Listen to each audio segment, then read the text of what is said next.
Hello everyone, I hope you all are well. तो repeaters की regret और aggression से भरी आग को लेकर और फ्रेशर्स की कुछ कर दिखाने के जोश को लेकर चलिए आज की वीडियो को स्टार्ट करते हैं और देख लेते हैं कि डे 2 के लिए यानी कि कल के लिए क्या टारगेट्स हैं। पर ऐसे कैसे? सबसे पहले जो कल टारगेट्स दिए हुए थे उससे मैं 2 प्रीवियस ईयर क्वेश्चन पूछने वाली हूँ जो कि आए थे, एसएससी ने पूछे थे। सबसे पहला है कि गवर्नर जनरल ऑफ बंगाल को गवर्नर जनरल ऑफ इंडिया कौन से एक्ट से बनाया गया था, और दूसरा बाईकैमरलिज्म कौन से एक्ट से इंट्रोड्यूस किया गया था। तो जल्दी से आप कमेंट सेक्शन में इन दोनों क्वेश्चंस के आंसर लिखिए क्योंकि ये एसएससी के पेपर में आए हुए हैं।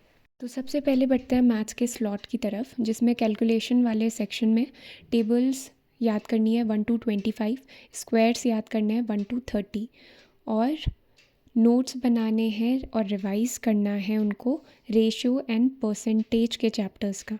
बुक लिस्ट रिसोर्सेज ऑलरेडी मैं बता चुकी हूँ डे 3 वाली वीडियो में। नेक्स्ट बढ़ते हैं रीजनिंग के स्लॉट की तरफ, जिसमें हम कर रहे थे कोडिंग डिकोडिंग। तो कोडिंग डिकोडिंग के नेक्स्ट 30 क्वेश्चंस करने हैं। कल कोडिंग डिकोडिंग स्टार्ट की थी। फिर आ जाते हैं इंग्लिश के स्लॉट की तरफ। तो इंग्लिश में सबसे पहले ग्रामर में टेंस कवर करना है, और कहाँ से करना है ये मैं ऑलरेडी डे 3 वाली वीडियो में बता चुकी हूँ बुक लिस्ट।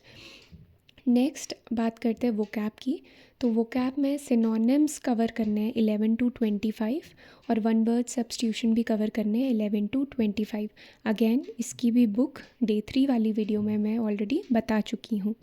इसके बाद हम लोग बढ़ते हैं जर्नल अवेयरनेस के सेक्शन की तरफ। तो इसमें हम कवर कर रहे थे पॉलिटी।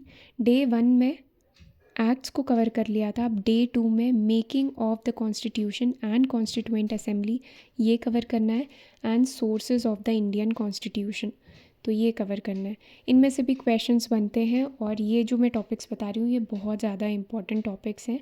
सोर्सेज को तो कभी कभी एसएससी मैच द फॉलोइंग्स में भी दे देता है कि बाईकैमरलिज्म ने कहाँ से लिया है, इंडिपेंडेंस ऑफ जुडिशरी कहाँ से लिया है, तो उनको मैच द फॉलोइंग में भी ले लेते हैं और डायरेक्ट क्वेश्चन भी पूछ लेते हैं।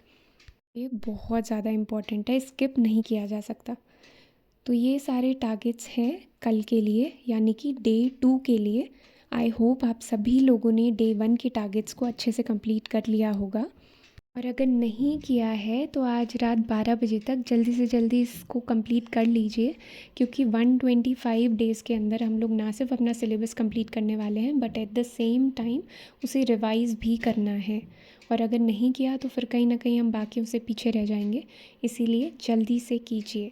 तो भाई ये सारे टारगेट्स तो उनके लिए थे जिन लोगों ने अभी तक अपना सिलेबस कंप्लीट नहीं किया है।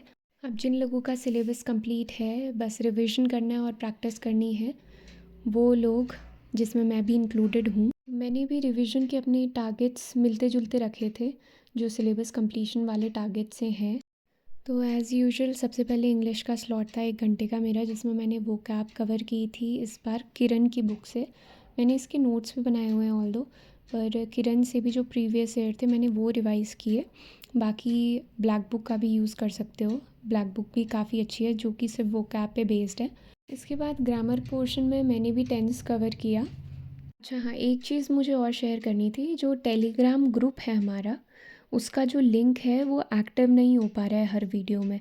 तो फिर जो मैंने कल वीडियो डाली थी यानी कि डे 1 ऑफ 125 डेज टारगेट्स, तो उस वाली वीडियो के डिस्क्रिप्शन में भी और साथ ही साथ कमेंट में भी मैंने लिंक डाला हुआ है और वो लिंक एक्टिव है। तो वो ही एक वीडियो है जिसमें अभी तक लिंक एक्टिव हो रहा है। बाकी वीडियोस में भी मैं ट्राई कर रही थी डिस्क्रिप्शन में डालने का, पर वो हो नहीं पा रहा है। तो जिन भी लोगों को जो प्राइवेट टेलीग्राम ग्रुप है उसमें जुड़ना है तो वो कल वाली वीडियो यानी डे 1 ऑफ 125 डेज टारगेट, उसके कमेंट सेक्शन पे मैंने पिन किया हुआ है, तो उस लिंक पे क्लिक करना, तब जाके आप डायरेक्टली जुड़ जाओगे। इन फ्यूचर हो सकता है वो मेरे जो चैनल है उसके डिस्क्रिप्शन में एक्टिव हो जाए, पर अभी वो एक्टिव नहीं हो रहा है, तो प्लीज़ अभी थोड़ा सा एडजस्ट कर लो। बाकी इंग्लिश का टारगेट पूरा करने के बाद मेरा था मैथ्स का स्लॉट। मैथ्स के स्लॉट में मैंने भी रेशियो एंड प्रोपोर्शन कवर किया, और कैलकुलेशन वाले पोर्शन में मैंने 30 तक टेबल्स और स्क्वायर्स 30 तक वो रिवाइज़ कर लिए थे फटाफट। मैंने भी जैसा आप लोग को पिनाकल की बुक सजेस्ट की है, सेम मैंने भी पिनाकल की बुक से ही प्रैक्टिस किए हैं रेशियो एंड प्रोपोर्शन के क्वेश्चंस, क्योंकि उसमें टीसीएस के आए हुए प्रीवियस ईयर्स के सारे क्वेश्चंस दिए गए हैं। मैथ्स के टारगेट्स को पूरा करने के बाद मैंने सीजीएल प्री 2025 का टेक्स्ट बुक का मॉक नंबर 2 लगाया था। इसकी वीडियो मैं ऑलरेडी डाल चुकी हूँ। अराउंड 2 o'clock मैंने ये वीडियो डाली थी और मैंने आप लोग के साथ अपना स्कोर शेयर किया था। मेरा स्कोर इसमें था 159.5 और मेरी रैंक थी 3rd। कल से तो एकदम नीचे जंप किया था, 171.5 था, आज 159.5। और रैंक इसमें 3 दी हुई है, वो इसीलिए क्योंकि बहुत कम लोगों ने अभी तक इसको अटेम्प्ट किया हुआ है। बाकी जर्नल अवेयरनेस में जो स्टैटिक वाला पोर्शन था उसमें आज कवर किया मैंने पॉलिटी को। पॉलिटी हम लोगों ने ग्रुप में ऑलरेडी डिसाइड किया हुआ है। रिपीटर्स के लिए भी एज सच कुछ अलग सी चीज़ नहीं है, उन्हीं चीज़ों को हमें रिवाइज करते रहना है कंटिन्यूसली। जो जो टारगेट्स बिगनर्स के हैं वही टारगेट्स हमारे हैं, बस फ़र्क इतना है कि जो बिगनर्स हैं वो उसको पहली बार पढ़ रहे हैं, समझने के लिए पढ़ रहे हैं। हमें क्या करना है, उसको रिवाइज़ करना है, उसको रिटेन करना है ज़्यादा से ज़्यादा टाइम तक। तो दिस इज़ इट। तो मेरे आज के टारगेट्स तो कंप्लीट हो गए थे। आई होप आप लोगों ने भी अपने अपने टारगेट्स को कंप्लीट कर लिया होगा। अगर आपको एसएससी से रिलेटेड या फिर प्रिपरेशन से रिलेटेड कोई भी डाउट हो तो आप कमेंट में ज़रूर पूछ सकते हैं और मैं उनका रिप्लाई करने की कोशिश करूँगी एज़ सून एज़ पॉसिबल।